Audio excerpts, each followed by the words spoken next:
Welcome back to the channel.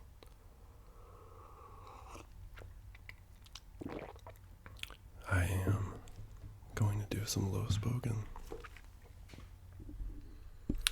reading of Harry Potter and the Sorcerer's Stone by J.K. Rowling. Rolling, tomato, tomato. Now, funny thing about this book is that it's the same copy that I've had since I was 11 years old. It's very special to me. I've since bought a hardcover, but I wanted to read it out of the book that I read it in, just for you. Okay? So if you can, please like and subscribe, and let's get started.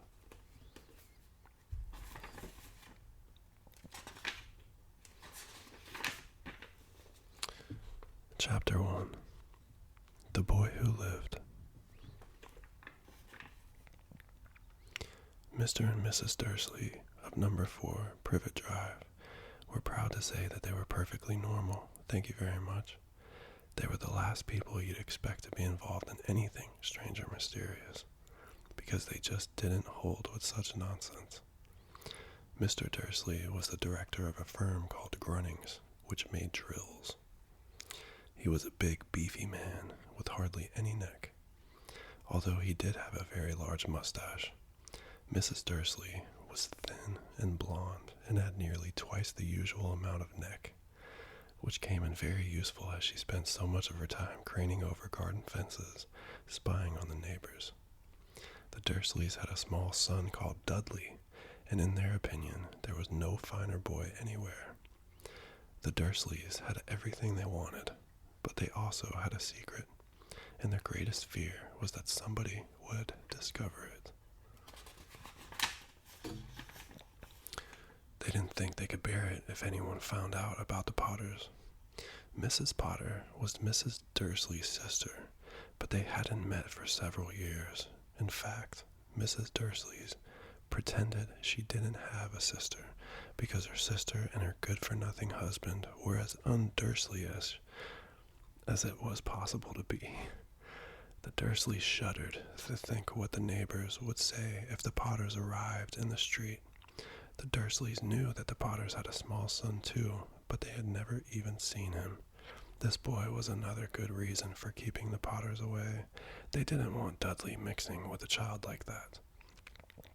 When Mr. and Mrs. Dursley woke up on the dull, gray Tuesday our story starts, there was nothing about the cloudy sky outside to suggest that strange and mysterious things would soon be happening all over the country. Mr. Dursley hummed as he picked out his most boring tie for work, and Mrs. Dursley gossiped away happily as she wrestled a screaming Dudley into his high chair. None of them noticed a large, tawny owl flutter past the window. At 8:30, Mr. Dursley picked up his briefcase, pecked Mrs. Dursley on the cheek, and tried to kiss Dudley goodbye, but missed, because Dudley was now having a tantrum and throwing his cereal at the walls. Little Tyke chortled Mr. Dursley as he left the house. He got into his car and backed out of number 4's drive. It was on the corner of the street that he noticed the first sign of something peculiar, a cat reading a map. For a second, Mr. Dursley didn't realize what he had seen. Then he jerked his head around to look again. There was a tabby cat standing on the corner of Privet Drive, but there wasn't a map in sight. What could he have been thinking of? It must have been a trick of the light. Mr. Dursley blinked and stared at the cat. It stared back. As Mr. Dursley drove around the corner and up the road, he watched the cat in his mirror. It was now reading the sign that said Privet Drive. No looking at the sign. Cats couldn't read maps or signs. I'm sorry, guys. Mr. Dursley gave himself a little shake and put the cat out of his mind. As he drove toward town, he thought of nothing except a large order of drills he was hoping to get that day. But on the edge of town, drills were driven out of his mind by something else. As he sat in the usual morning traffic jam, he couldn't help noticing that there seemed to be a lot of strangely dressed people about, people in cloaks. Mr. Dursley couldn't bear people who dressed in funny clothes, the get-ups you saw on young people.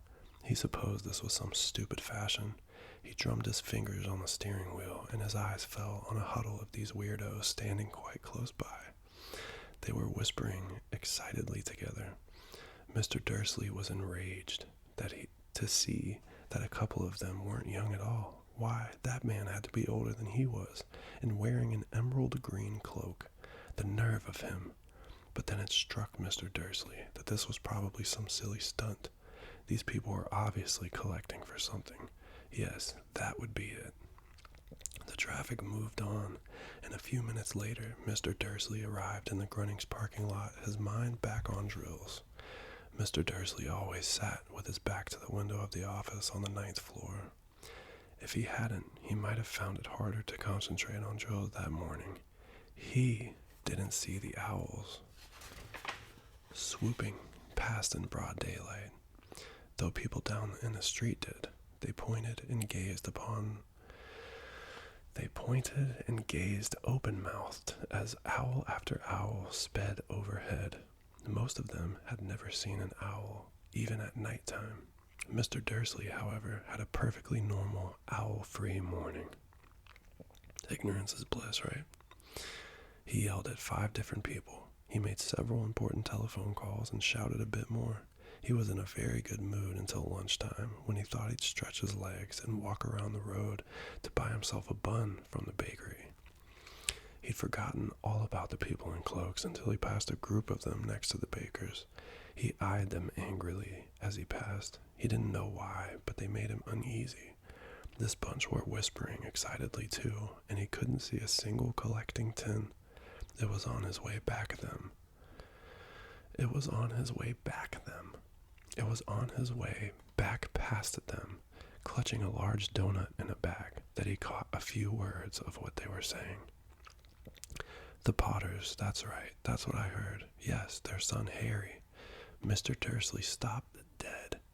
Fear flooded him. He looked back at the whispers as if he wanted to say something to them, but thought better of it. He dashed back across the road, hurried up to his office, snapped at his secretary not to disturb him, seized his telephone, and had almost finished dialing his home number when he changed his mind. He put the receiver back down and stroked his mustache, thinking, no, he was being stupid. Potter wasn't such an unusual name. He was sure there were lots of people called Potter who had a son called Harry. Come to think of it, he wasn't even sure his nephew was called Harry. He'd never even seen the boy. It might have been Harvey or Harold. There was no point in worrying Mrs. Dursley. She always got so upset at any mention of her sister. He didn't blame her, if he'd had a sister like that. But all the same, those people in cloaks. He found it a lot harder to concentrate on drills that afternoon, and when he left the building at 5 o'clock, he was still so worried that he walked straight into someone just outside the door. Sorry, he grunted, as the tiny old man stumbled and almost fell. It was a few seconds later before Mr. Dursley realized that the man was wearing a violet cloak. He didn't seem at all upset at being almost knocked to the ground. On the contrary, his face split into a wide smile, and he said in a squeaky voice that made it passerby stare, "Don't be sorry, my dear friend, for nothing could upset me today. Rejoice, for you know who has gone at last. Even muggles like yourself should be celebrating this happy, happy day." And the old man hugged Mr. Dursley around the middle and walked off. Mr. Dursley stood rooted to the spot. He had been hugged by a complete stranger. He also thought he had been called a muggle, whatever that was. He was rattled. He hurried on to his car and set off for home, hoping he was imagining things, which he had never hoped before because he didn't approve of imagination. What? As he pulled into the driveway of number 4, the first thing he saw, and didn't improve his mood, was the tabby cat he'd spotted that morning. It was now sitting on his garden wall. He was sure it was the same one. It had the same markings around its eyes. "Shoo," said Mr. Dursley loudly. Mr. Dursley. I'm getting tongue-tied, I guess. I'm really sorry, guys. take a sip of this coffee.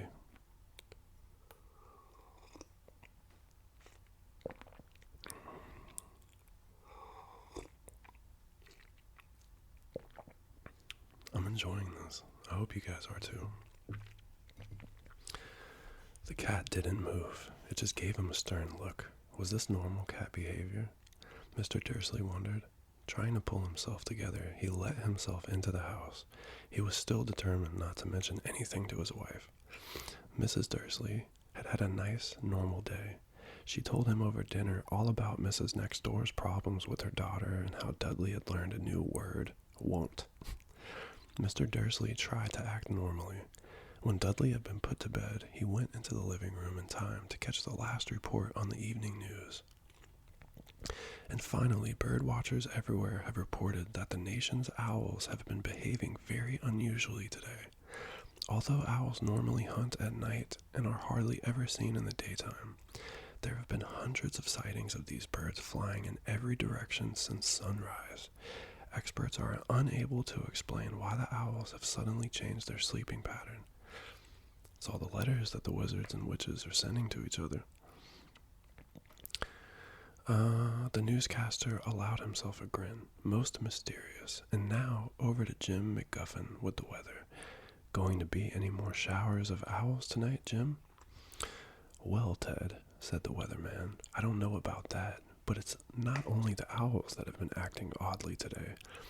Viewers as far apart as Kent, Yorkshire, and Dundee have been phoning in to tell me that instead of the rain I promised yesterday, they've had a downpour of shooting stars. Perhaps people have been celebrating bonfire night early. It's not until next week, folks, but I can promise a wet night tonight. Mr. Dursley sat frozen in his armchair. Shooting stars all over Britain, owls flying by daylight, mysterious people in cloaks all over the place, and a whisper about the Potters. Mrs. Dursley came into the living room carrying 2 cups of tea. It was no good. He'd have to say something to her. He cleared his throat nervously. Petunia, dear, you haven't heard from your sister lately, have you? As he had expected, Mrs. Dursley looked shocked and angry. After all, they normally pretended they didn't have a sister. She didn't have a sister. No, she said sharply. Why? Funny stuff on the news, Mr. Dursley mumbled. Owls, shooting stars, and there were a lot of funny-looking people in town today. So, snapped Mrs. Dursley, well, I just thought maybe it was something to do with, her crowd. Mrs. Dursley sipped her tea through pursed lips. Mr. Dursley wondered whether he dared tell her he'd heard the name Potter. He decided he didn't dare. Instead, he said, as casually as he could, their son. He'd be about Dudley's age now, wouldn't he? I suppose so, said Mrs. Dursley stiffly. What's his name again? Howard, isn't it? Harry. Nasty, common name, if you ask me. Oh, yes, said Mr. Dursley, his heart sinking horribly. Yes, I quite agree. He didn't say another word on the subject as they went upstairs to bed. While Mrs. Dursley was in the bathroom, Mr. Dursley crept to the bedroom window and peered down into the front garden. The cat was still there. It was staring down Privet Drive as though it were waiting for something. Was he imagining things? Could all this have anything to do with the Potters? If it did, if it got out that they were related to a pair of, well, he didn't think he could bear it. The Dursleys got into bed. Mrs. Dursley fell asleep quickly, but Mr. Dursley lay awake, turning it all over in his mind. His last comforting thought before he fell asleep was that even if the Potters were involved, there was no reason for them to come near him and Mrs. Dursley. The Potters knew very well that he and Petunia thought about them and their kind. He couldn't see how he and Petunia could get mixed up in anything that might be going on. He yawned and turned over. It couldn't affect them. How very wrong he was. Mr. Dursley might have been drifting into an uneasy sleep, but the cat on the wall outside was showing no sign of sleepiness. It was sitting as still as a statue, its eyes fixed unblinkingly on the far corner of Privet Drive. It didn't so much as quiver when a car door slammed on the next street, nor when two owls swooped overhead. In fact, it was nearly midnight before the cat moved at all. A man appeared on the corner the cat had been watching. Appeared so suddenly and silently, you'd have thought he just popped out of the ground. The cat's tail twitched and its eyes narrowed. Nothing like this man had ever been seen on Privet Drive. He was tall, thin, and very old, judging by the sliver of his hair and beard, silver, of his hair and beard, which were both long enough to tuck into his belt. He was wearing long robes, a purple cloak that swept the ground, and high-heeled, buckled shoes. His blue eyes were light, bright, and sparkling behind half-moon spectacles, and his nose was very long and crooked, as though it had been broken at least twice. This man's name was Albus Dumbledore. Albus Dumbledore didn't seem to realize that he had just arrived in a street where everything from his name to his boots was unwelcome. He was busy rummaging in his cloak, looking for something. But he did seem to realize he was being watched, because he looked up suddenly at the cat, which was still staring at him from the other end of the street. For some reason, the sight of the cat seemed to amuse him. He chuckled and muttered, "I should have known."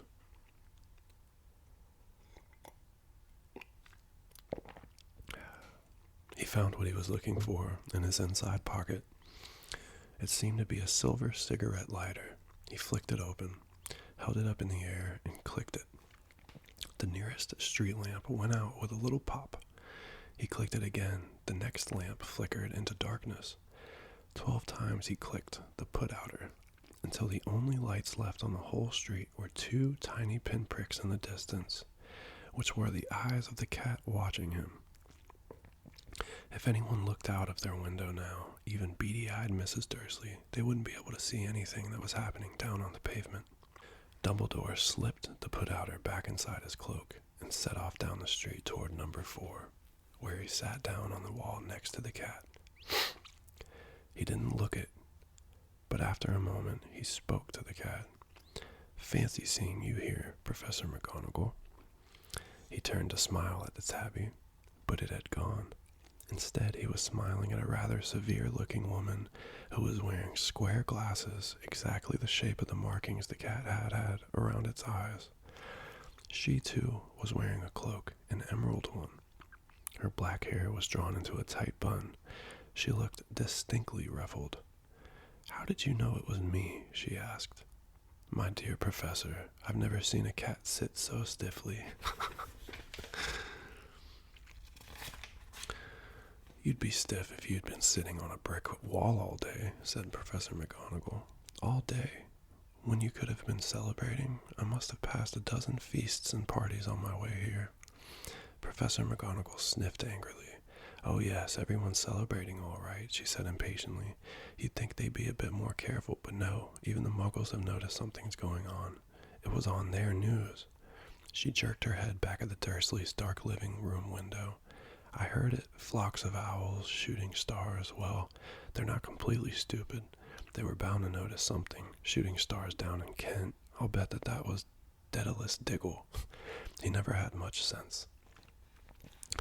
"You can't blame them," said Dumbledore gently. "We've had precious little to celebrate for 11 years.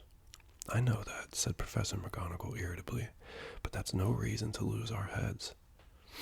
People are being downright careless, out on the streets in broad daylight, not even dressed in Muggle clothes, swapping rumors." She threw a sharp, sideways glance at Dumbledore here, as though hoping he was going to tell her something, but he didn't, so she went on. "A fine thing it would be if, on the very day you-know-who seems to have disappeared at last, the Muggles found out about us all. I suppose he really has gone, Dumbledore." "It certainly seems so. We have much to be thankful for. Would you care for a lemon drop?" "A what?" "A lemon drop. They're a kind of Muggle sweet I'm rather fond of." No thank you, said Professor McGonagall coldly, as though she didn't think this was the moment for lemon drops. As I say, even if you know who has gone. My dear professor, surely a sensible person like yourself can call him by his name. All this you-know-who nonsense. For 11 years I've been trying to persuade people to call him by his proper name. Voldemort. Professor McGonagall flinched, but Dumbledore, who was unsticking 2 lemon drops, seemed not to notice. It all gets so confusing if we keep saying you-know-who. I've never seen a reason to be frightened of saying Voldemort's name. I know you haven't, said Professor McGonagall, sounding half exasperated, half admiring. But you're different. Everyone knows you're the only one you know who, all right, Voldemort was frightened of. You flatter me, said Dumbledore calmly. Voldemort had powers I will never have. Only because you're too, well, noble to use them.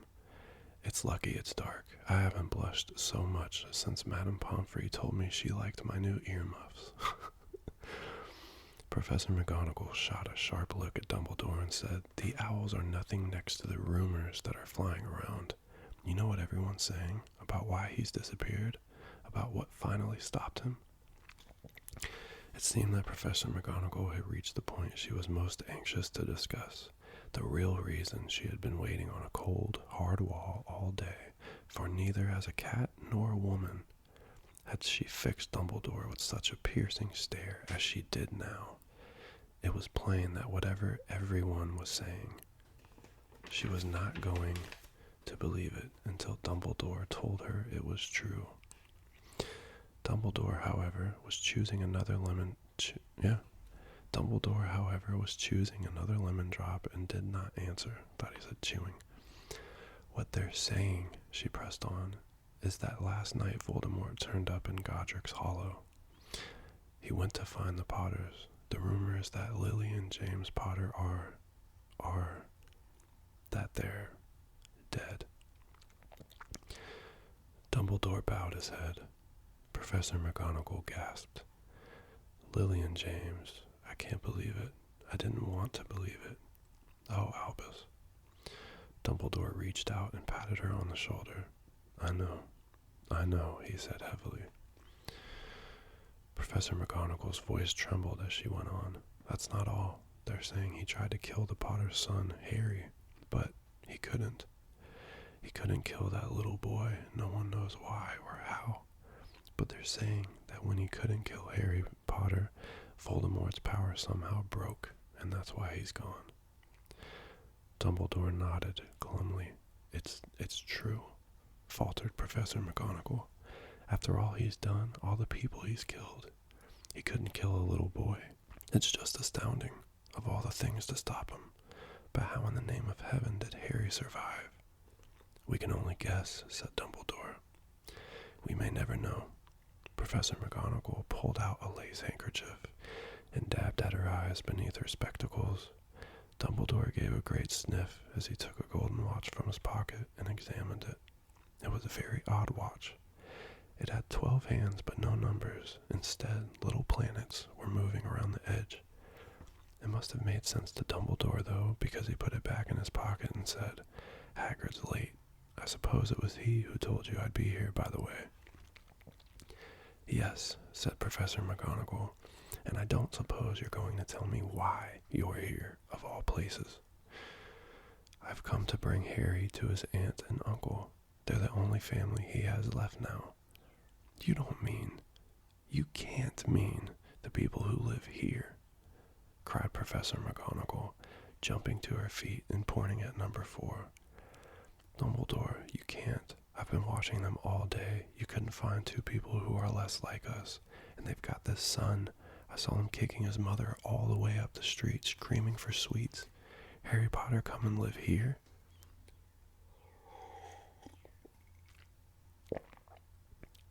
It's the best place for him, said Dumbledore firmly. His aunt and uncle will be able to explain everything to him when he's older. I've written them in a letter. I'm getting so tongue-tied. A letter, repeated Professor McGonagall faintly, sitting back down on the wall. Really, Dumbledore, you think you can explain all this in a letter? These people will never understand him. He'll be famous, a legend. I wouldn't be surprised if today was known as Harry Potter Day in the future. There will be books written about Harry. Every child in the world will know his name. Exactly, said Dumbledore, looking very seriously over the top of his half-moon glasses. It would be enough to turn any boy's head. Famous before he can walk and talk. Famous for something he won't even remember. Can't you see how much better off he'll be growing up away from all that until he's ready to take it? Professor McGonagall opened her mouth, changed her mind, swallowed, and then said, Yes, you're right. Of course. But how is the boy getting here, Dumbledore? She eyed his cloak suddenly as though she thought he might be hiding Harry underneath it. Hagrid's bringing him. You think it wise to trust Hagrid with something as important as this? I would trust Hagrid with my life, said Dumbledore. I'm not saying his heart isn't in the right place, she said grudgingly, but you can't pretend he's not careless. He does tend to. What was that? A low rumbling sound had broken the distance around them, the silence around them. It grew steadily louder as they looked up and down the street for some sign of a headlight. It swelled to a roar as they both looked up at the sky, and a huge motorcycle fell out of the air and landed on the road in front of them. If the motorcycle was huge, it was nothing to the man sitting astride it. He was almost twice as tall as a normal man, and at least 5 times as wide. He looked simply too big to be allowed, and so wild. Long tangles of bushy black hair and beard hid most of his face, and had hands the size of trash can lids, and his feet in their leather boots were like baby dolphins. In his vast muscular arms he was holding a bundle of blankets. Hagrid, said Dumbledore, sounding relieved at last. And where did you get that motorcycle? Borrowed it, Professor Dumbledore, sir, said the giant, climbing carefully off the motorcycle as he spoke. Young Sirius Black lent it to me. I've got him, sir. No problems, were there? No, sir. House was almost destroyed, but I got him out all right before the muggles started swarming around. He fell asleep as we was flying over Bristol. Dumbledore and Professor McGonagall bent over the bundle of blankets. Inside, just visible, was a baby boy, fast asleep. Under a tuft of jet black hair over his forehead, they could see a curiously shaped cut, like a bolt of lightning. Is that where? Whispered Professor McGonagall. Yes.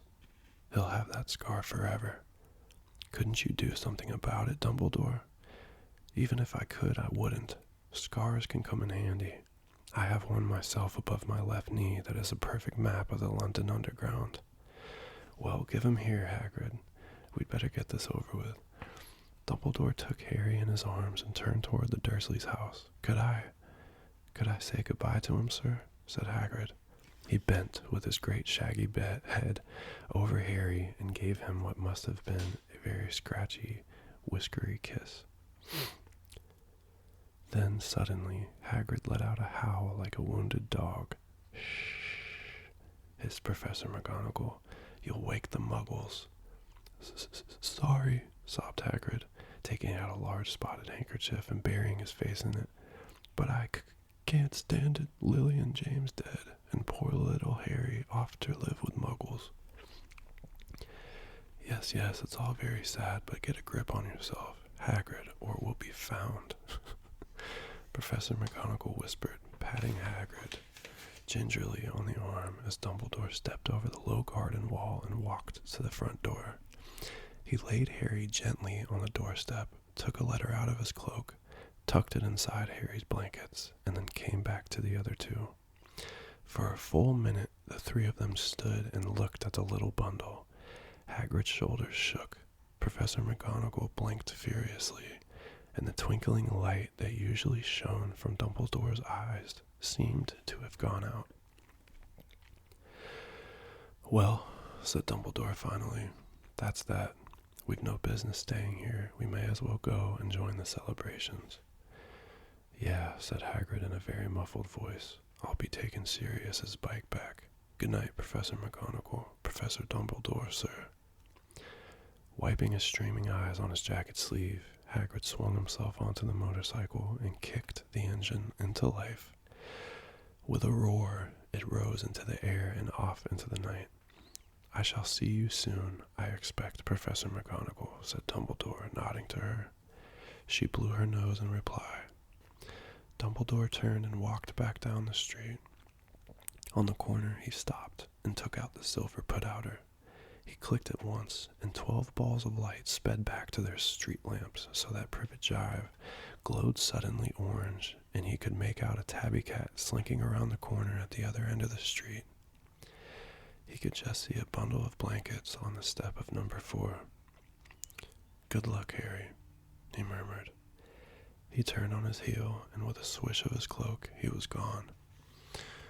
A breeze ruffled the neat hedges of Privet Drive, which lay silent and tidy under the inky sky, the very last place you would expect astonishing things to happen. Harry Potter rolled over inside his blankets without waking up. One small hand closed on the letter beside him as he slept on, not knowing he was special, not knowing he was famous, not knowing he would be woken in a few hours' time by Mrs. Dursley's scream as she opened the front door to put out the milk bottles, nor that he would spend the next few weeks being prodded and pinched by his cousin Dudley. He couldn't know that at this very moment people meeting in secret all over the country were holding up their glasses and saying in hushed voices, "To Harry Potter, the boy who lived." Well, that's the first chapter of this great series. If you would like more, like and subscribe. Let me know in the comments. And I'll see you guys very, very soon. Bye-bye. So long.